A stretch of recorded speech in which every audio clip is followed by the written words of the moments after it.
Welcome to the Depth Dive. Today, we're cutting straight to the chase on something really fundamental. It affects pretty much every transaction, every creative project. Basically, any time value gets exchanged. We're talking about that line, often blurry, but so important between a sample and free supply. Yeah, it's not just business jargon. It's about knowing the worth of what you do, what you offer, and frankly, what's fair to expect back. And our sources for this deep dive, they're actually pretty enlightening and surprisingly funny. We're starting with Cloud Run or Free Sample by Devin McClarty. That piece includes this brilliant little LoopLaugh skit. We'll definitely get into that. And we'll also pull some insights from an analysis doc called Sample versus Supply, the Value of Intellectual Property. Together, they give this really clear, sometimes, comedic look at a common headache. So our mission today, we want to unpack how humor, like in this skit, can just nail a core business principle and really get our heads around the strategic value of intellectual property in a way that feels relevant to your work. And maybe, most importantly, Help you figure out when a trial or a demo kind of crosses over into an unfair demand for, well, endless free stuff.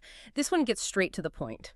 And like I said, it gets pretty funny pretty quickly. Okay, so we're kicking off with that skit, Cloud Run or Free Sample, because our source material isn't just dry analysis, right? It uses this short, really sharp, and honestly quite funny LoopLaugh skit to hammer home a very clear business point. So I want you to picture the scene. It's just like a casual chat between two friends, but one of them makes a request, and it kind of spirals. okay. Okay, imagine one friend leaning in, super casual, but you can hear that little edge of demand. Yo, bro, let me see the system. Just let me cloud run it real quick. Bro, and cloud run it. Here. It's not just, can I see a demo? It's more like asking for full access, unsupervised on their servers. Like you own it maybe for a while, but with zero commitment, zero payment. It's basically asking for a free operational trial, way beyond just showing capability.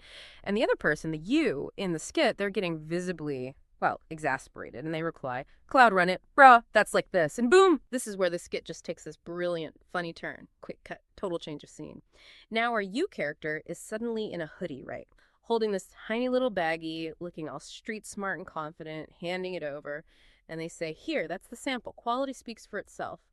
Then the friend, and you gotta picture this, snatches the sample, like tastes it with this huge show of satisfaction, and moans, oh yeah, that's fire, so let me get another free sample though. Ah, the visual, the sheer nerve of it. It's just priceless, isn't it? It makes you laugh, but there's that little uncomfortable truth sitting right there.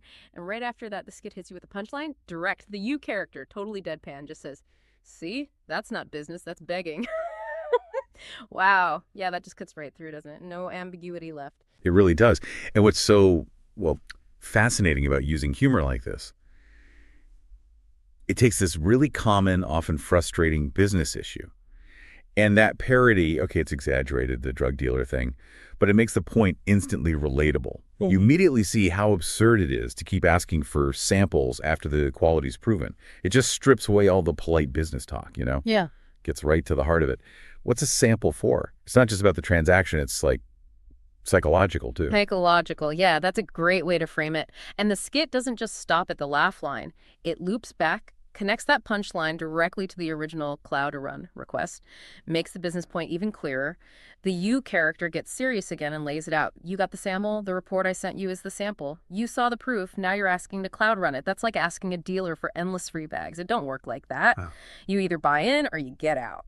Man, that's such a strong, like, no-nonsense boundary setting. It is. And that's where Devin McClarty's core point about sample versus free supply really clicks into place from a business strategy perspective. The whole purpose of a sample, whether it's, a report, a limited trial, a physical thing, a creative mock-up, it isn't to give you the full meal deal. Its only job, really, is to prove the value, to show what it can do, validate the quality. That's it. And there's this concept, the anchoring effect. When you give that sample, you're setting the first perception of value in the client's mind. Now, if that sample is expected to just keep going indefinitely for free, you're essentially anchoring the value of your work at zero, or at least way lower than it should be. And that makes it so much harder to get fair payment later. It subtly changes how your whole offering is perceived. Not just the money, but the respect for the work. The skit's parody nails this. The sample shows the quality, builds a case to buy, sets that value anchor. It's not meant to be an endless free ride. That anchoring effect. Wow, that's a really key insight. It's not just losing out on one freebie, it's potentially devaluing everything you do down the line. But, okay, I can hear some people thinking, hang on, don't you need to be a bit generous sometimes to build trust, get your foot in the door? Where do things like proof of concept projects or, those initial goodwill gestures fit into this? How do you avoid falling into that begging trap while still being smart about business? That's a fair question, a really practical one, actually. And yeah, it's a tightrope walk for a lot of businesses. The absolute key is clarity, upfront communication, setting really precise boundaries from the get-go. Generosity can be smart, yes, for trust building, but it has to be intentional. It needs a time limit, a defined scope. Think about, say, big B2B software deals. A proof of concept might be necessary, but frame it right. It's not an endless free sample. Maybe it's a paid pilot program, reduced fee, sure, but paid. Or a strictly time-boxed trial.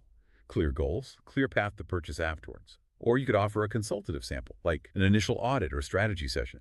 That proves how you think, your expertise, without actually doing the whole job for free. For creatives, a design mock-up shows your style, proves you get the brief. It's not the final layered file, right? The second you define those limits, clearly you shift it. It's not just random generosity. It's a structured step in a value exchange. And that stops the begging dynamic because it's clear from the start the ongoing supply has a cost, even if the initial proof looked a bit different. Be strategic with generosity. Don't just give away the farm. Strategic generosity. I like that. It's about being intentional, having that structure, not just saying no to everything. Because naturally, when we talk about value and boundaries, we're also talking about ownership, right? And this is where the source material gets, well, even more interesting, I think. Beyond just the skit, it really doubles down on the intellectual property angle. It goes into detail, emphasizes that this content, the skit itself, the analysis document we're looking at, it's all protected. Explicitly stated, created by Devin McClarty, owned by D Investment Enterprise LLC, not public domain, a structured vault asset. And all the Loop content, Loop Speak, Loop Court, Loop Laugh, it's all called out as licensed audiovisual intellectual property managed by the financial engine. It really highlights this fundamental idea. Everything created, every system, every report, heck, every LoopLaugh skit, it's an asset. It has value. It's not just out there for grabs. Exactly. And connecting that to the bigger picture, that's not just legal stuff you skip over. It's core business strategy. For anyone creating anything original, software, content, services, products, recognizing, protecting, and then strategically managing your intellectual property, that's vital. It's how you monetize, how you control your work, how your business survives, frankly. So when someone asks to cloud run your system forever or want sample after sample, they're not just asking for a freebie. They are, consciously or not, trying to devalue your work, trying to bypass the fair compensation for your creativity, your investment, the time, the talent, the resources you poured in. Think about AI right now, too. Those lines around IP, they're being tested, redrawn constantly, understanding that the value of what you've built is intrinsically linked to its proprietary nature, to how you protect it. It's more critical than ever. Whether you're a coder, designer, a consultant, or writer, your IP, your unique methods, your code, your designs, your analysis, that's your capital. Not protecting it, letting it be endlessly sampled. It really is like leaving the vault door wide open. Common mistakes. No clear contracts, maybe not registering copyrights or trademarks when you should, or just not being upfront about the proprietary nature of your work. Best practices involve clear licenses, solid terms for any trials, and educating clients on the value locked up in your protected IP. Wow. Yeah, that's a really stark reminder. What seems like a simple request for a free taste can actually chip away at the core value, the IP, the financial health of a business. It really hammers home why the stance in that skit is so firm, so unapologetic, which brings us back to that core message, that philosophy, running through the sources, that line. You either buy in or you get out. It's so direct, zero wiggle room. It demands respect for the value being offered. And then that final branding, right? LoopLaugh, powered by D Investment Enterprise, and the overlay. Don't mistake a sample for free supply. Nah, just crystallizes the whole principle. So what does this really mean for you, the listener, for how you handle your business deals, value your own contributions? That punchline again, see, that's not business, that's begging. It's incredibly potent, isn't it? It's more than just a snappy line. It expresses this professional disdain. Yeah, disdain for trying to exploit free stuff beyond its real purpose. It demands clear mutual respect in that value exchange. And this mindset, it isn't just defensive, protecting your revenue. It actually encourages real commitment. It filters out the people just kicking tires endlessly looking for perpetual freebies after you've already proven your worth. And that makes room for the clients or partners who genuinely value what you do and are ready to engage properly. So for you listening, it's about creating an environment, a professional space, where your samples are seen for what they are proof and they lead to fair deals. That means being crystal clear about your value, setting firm lines around free offerings, and having the confidence, frankly, to say no when those lines get pushed. Imagine, say you're a freelance web designer. You create a fantastic mock-up your sample, captures the client's vision perfectly. They love it. But then, could you just tweak this one little thing? Can we see it live on a test server for like a month? That's the moment. You reiterate politely but firmly, the mock-up proved the concept. We demonstrated the value. The next step is the paid development phase. It encourages them to commit, instead of just fishing for more free work, which leads to a pretty critical question for reflection, I think. How can you make sure your initial offerings build a foundation for respect and fair transactions, rather than accidentally inviting that begging for endless free access? That's powerful. Yeah, it really makes you think, doesn't it? I know early in my own career, I definitely gave away way too much trying to be nice or just land the project, only to realize later I was just digging a hole for myself, undermining my own value. It's not about being stingy, it's about being strategic, Yeah. respecting your own work. And well, that wraps up our deep dive for today.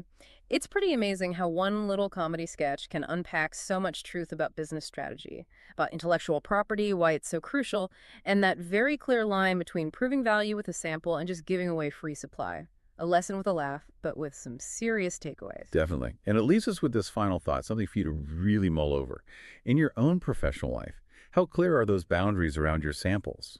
Are you, maybe without realizing it, creating an environment where your value gets diluted, where people expect more and more for free? Or are you actively building a culture where your expertise, your creations, are truly understood, respected, and importantly, compensated fairly? Excellent food for thought indeed. Your value isn't just what you make, it's how you protect it, how you present it. Thanks so much for joining us on this deep dive. Keep thinking critically about value, how it's seen, how it's exchanged. We'll catch you next time.